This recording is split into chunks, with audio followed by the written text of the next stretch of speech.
Sa Cebu, mga century-old trees pinutol. Magbabalita si Ramil Paykan. Inumpisahan ng putulin ang mga century-old trees dito sa lungsod ng Naga sa lalawigan ng Cebu. Ang higanting mga puno ng akasya ang umano'y nagdulot ngayon ng peligro ng mga motorista at kabahayan sa National Highway ng Southern Cebu.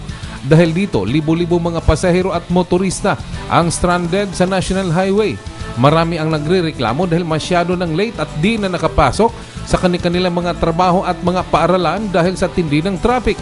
Sinabi naman ni DENR 7 Public Information Officer Ed Lamido na pansamantala lang ang mga ito dahil binigyan nila ng importansya ang kaligtasan ng mga motorista.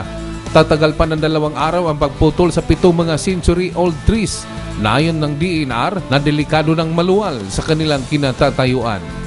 Mula dito sa Cebu, Ramil Paykan ng MBC Network News Center, naglilingkod sa pagbabalita.